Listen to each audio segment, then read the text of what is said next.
अरे बच्चों, आज हम वर्कशीट नंबर 53 जो कि आपको 9 नवंबर को मतलब 9 तारीख को आपको मिली है उसके बारे में चर्चा कर रहे हैं।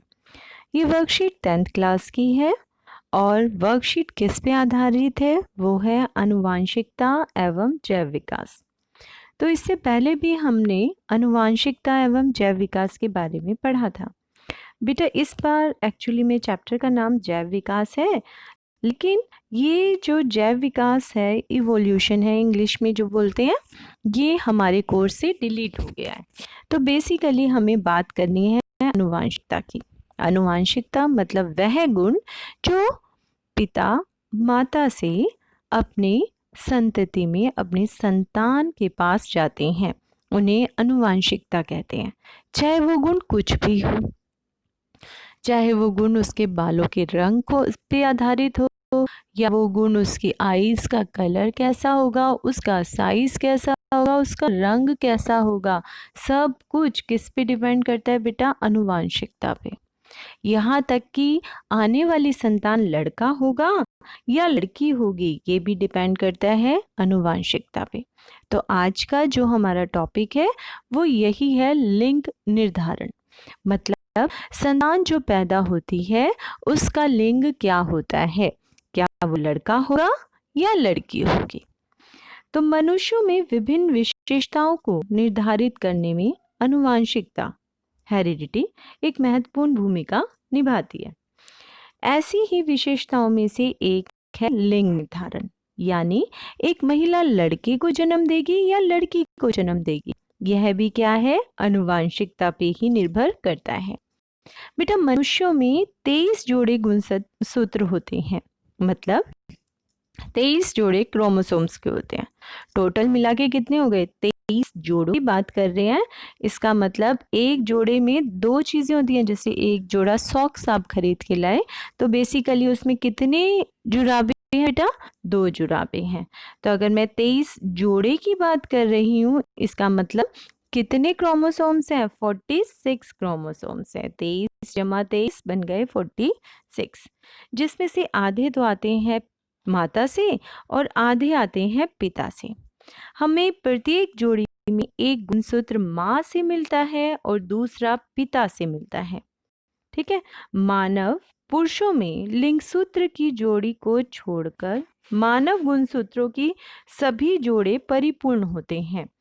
अगर हम ये 23 जोड़े देखें ना बेटा, तो सारे के सारे जो क्रोमोसोम्स हैं वो परिपूर्ण होते हैं, मतलब पूरे होते हैं। जैसे एक सिर्फ अगर मैं कहूँ कि लिंग गुणसूत्र को माता के लिए, लड़की के लिए एक्स रिप्रेजेंट कर रहे हैं और पिता लड़के के लिए वाई।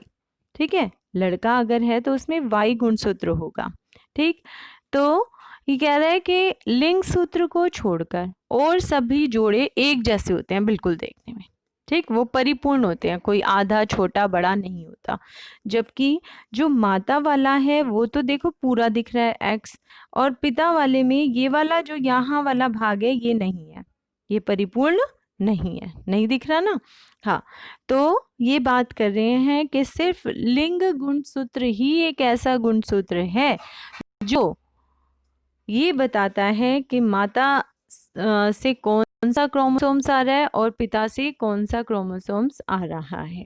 ठीक है, जैसे स्त्री में लिंग सूत्र का पूर्ण युग्म होता है। पूर्ण युग्म मतलब दोनों एक जैसे होते हैं। पूर्ण युग्म मतलब दोनों एक जैसे होते हैं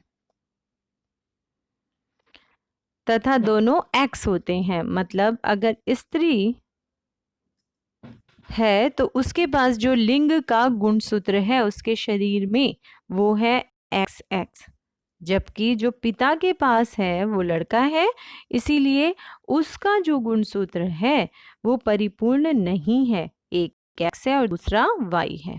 इतनी बात समझ आई? तो लड़के का गुणसूत्र होता है ये, लड़की का गुणसूत्र होता है ये। अब जब इनकी संतान पैदा होगी, मतलब ये माता है और ये है पिता, जब इनसे संतान पैदा होगी तब क्या होगा? माता तो हर बार एक्स ही देगी, लेकिन पिता एक्स भी दे सकता है और वाई भी दे सकता है। अगर पिता के पास से x आया तो ये हो गया नया जो संतान पैदा होगी वो हो गई लड़की। लेकिन अगर पिता के पास से y आ गया तब क्या पैदा हो जाएगा? लड़का। मतलब सीधी सी बात है, लिंग का निर्धारण पिता से होता है, माता से नहीं होता। पुराने समय में ये बोलते थे कि नहीं, अगर किसी के आजकल तो ऐसा नहीं है ना, पहले होता था कि अगर लड़का हुआ है तो भी माता ने ही किया है, और अगर लड़की हुई है तो सारी गलती माता की है, जबकि ऐसा नहीं है ना। क्या किसके ऊपर डिपेंड करता है? कौन सा गुणसूत्र पिता से आ रहा है? माता तो हर बार एक ही गुणसूत्र देगी x, लेकिन पिता से आने वाला गुणसूत्र x है या y है। क्रोमोसोम्स उस पर डिपेंड करता है कि संतान क्या पैदा होगी, लड़का या लड़की। ठीक, चलिए, जबकि पुरुष में XY गुणसूत्र होता है और माता में XX गुणसूत्र होता है। युग्मनज के निर्माण के दौरान एक बच्चे को माँ से हमेशा X क्रोमोसोम ही मिलता है, लेकिन बच्चे का लिंग पिता द्वारा प्राप्त गुणसूत्र द्वारा निर्धारित होता है।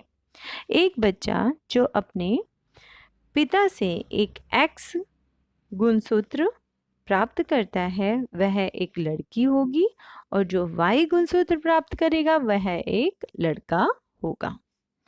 ठीक है, अब ये देखो, इसके अंदर बच्चे पूछेंगे मैम ये क्या है? ये आपका गुणसूत्र, जो हम हिंदी में बोल रहे हैं गुणसूत्र, है ना, ये इसको इंग्लिश में बोलते हैं बेटा क्या?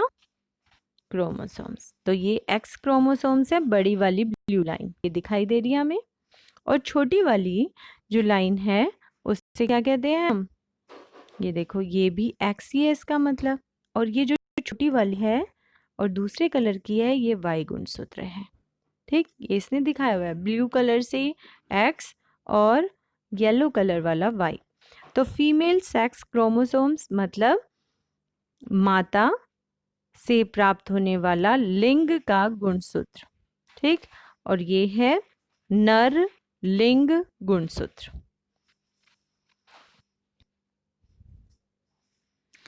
तो बात करते हैं कि युग्मनज के दौरान माँ हमेशा एक्स क्रोमोसोम्स देती है, लेकिन बच्चे का लिंग पिता के द्वारा प्राप्त होने वाले गुणसूत्र पर निर्धारित होता है। एक बच्चा जो अपने पिता से एक एक्स गुणसूत्र प्राप्त करेगा वो हमेशा लड़की ही पैदा होगी, लेकिन अगर एक बच्चा वाई गुणसूत्र प्राप्त करेगा तो जो संतान पैदा होगी तो वो लड़का पैदा होगा। जरा चित्र में देखते हैं कैसे। ठीक है, माता से प्राप्त होने वाला क्रोमोसोम्स बेटा, यहाँ फीमेल XX लिखा है, आप यहाँ पर मादा या माता लिख सकते थे। ठीक है, यहाँ अगर हम नर यूज कर रहे हैं तो नर के साथ जो हमें लिंग यूज करना है यहाँ लिखेंगे मादा। ठीक है, तो नर से प्राप्त होने वाला गुणसूत्र हमारे पास आया है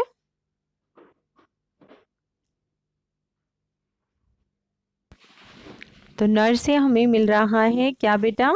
X और Y दिखाई दे रहा है, और फीमेल से मतलब मादा से हमें मिल रहा है XX। अब वही जैसे आपको पिछली वर्कशीट में मैंने समझाया था, इनका क्रॉस हाइब्रिड करो। कैसे? X वाला पहले X से मिला, क्या बन गया? XX।